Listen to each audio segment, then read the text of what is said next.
it's Pete Moore and welcome to PCM Guns, and this is the second story time. It's not a hunting story this time, it's one about basically popping my cherry with a centerfire rifle when I was much younger. When I was a kid I was always fascinated by guns, and it's something that's never gone away, which in some ways is a good thing because it's kept me in employment, and enjoyable employment, for a long time. I started off as a very young boy with the Scouts. Great fun running around, but I still fancied guns like mad.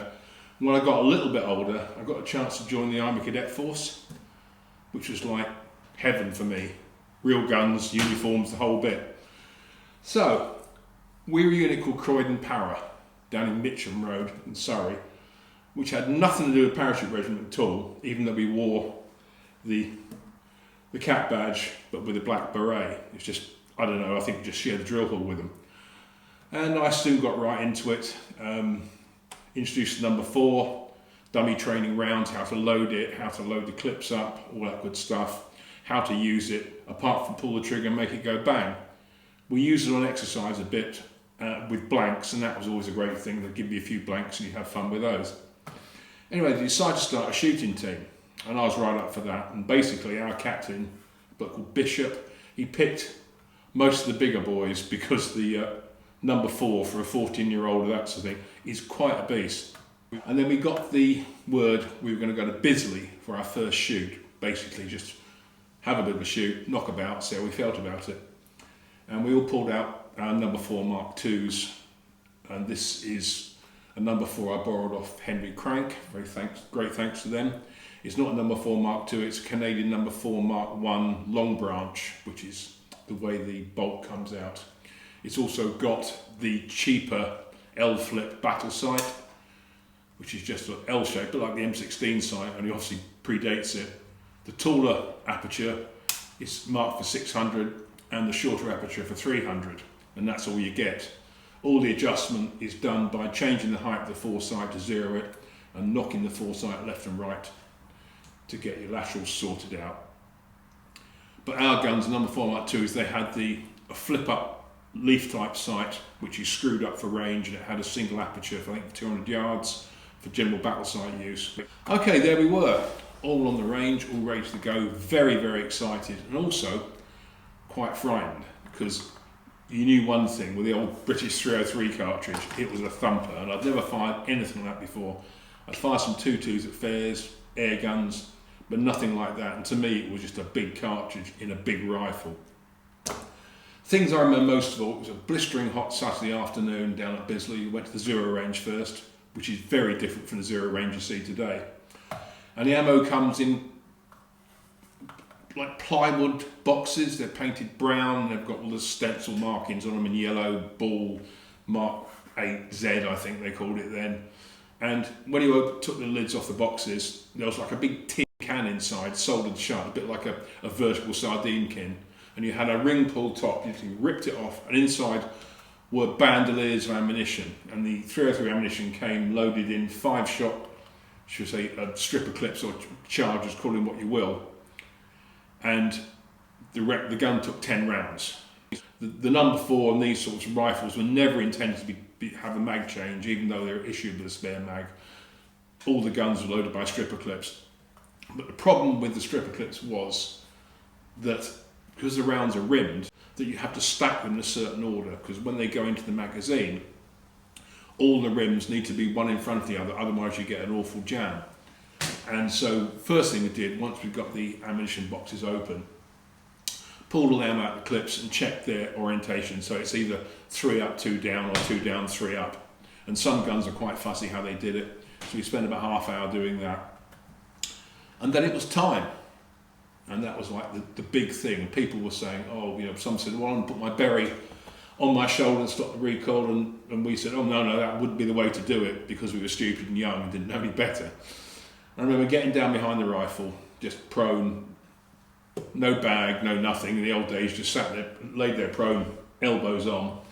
I think it was about 50 yards in the zero range then. Loaded the gun up, no problem. Racked the first round in. And then I was thinking, oh my God, what's going to happen? And I remember flicking off the safety, aiming at the target and pulling the trigger. And well, to me, back then, there was this massive whack and a huge bang, because we didn't have ear defenders back then, and some of us had chewed up bits of cloth and put them in our ears. That's how primitive everything was back then. And I remember the kick and the bang. It was like, oh my God, it was very exciting, great deal of fun, but also it wasn't exactly unpainful. And the rifle thumped back into the shoulder quite heavily. And that was like sort of rite of passage. A couple of the guys, they saw the recoil on the guns and decided not to shoot.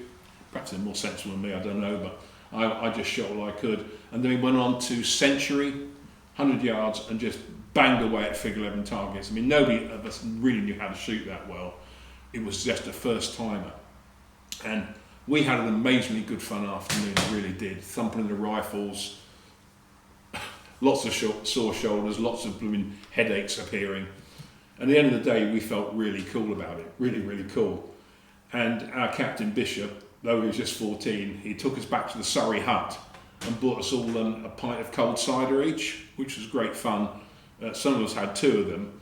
And I remember driving back in the minibus back to Croydon with a thumping headache, a sore shoulder, and a great huge grin on my face for the first time I'd fired what to me then was probably the mightiest weapon I'd ever encountered, the No.4.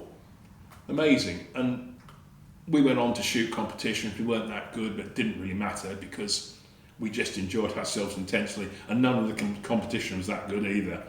And then this carried on, and I just loved it. I couldn't get enough of it, and I ended up leaving school at 15 and a half and joined the army as a boy soldier. But that was pretty much my first experience of the No.4 and also a full-bore military service rifle. One of the side effects or perks of the expedition was the ammunition comes in these plywood boxes with a lid that clips on, and they were quite a prized thing to have. And we went through quite a bit of ammo that day, and some of us actually got the boxes, and you carry them around as like a sort of a trophy that you'd actually been shooting the big gun itself. Okay, here we are. Bit of a pop. Being an old pussy now, I've put on a cheek pad because these things tend to bite a little bit. I don't care if you call me that, but it's more comfortable that way. And also this length of pull and recoil pad certainly helps. I haven't got any charges, so I'm loading it from a 5-round mag. So mag goes in, locks in, ready to go. Got a safety catch this side. So let's just relive the great things of the past.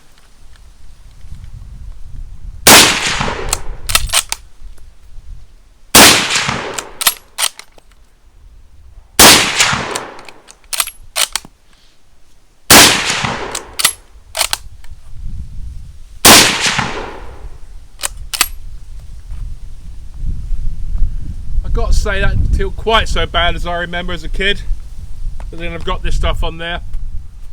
But say it's not a bad rifle, it feeds reasonably well. I was using a PPU 174 grain full metal jacket, which is pretty much a copy of the Mark 8 Z round. I think that's what they called it. But yeah, the old girl can still do her stuff. But that's the No.4. Say Cranks have 100 of these in various sorts and types, and this is not a bad example. This is 1943 manufacture. Obviously, it's been around the block a bit. You probably may have even seen combat, I don't know. Anyway, hope you liked that. Hope it made you laugh. Tell your friends if you liked it. Support the channel, obviously. Get in contact with me if you want to see anything or you want to say anything. So it's pmoore.shootingsports@gmail.com, and the site is PCM Guns. Okay, I'll catch you later with some more stories.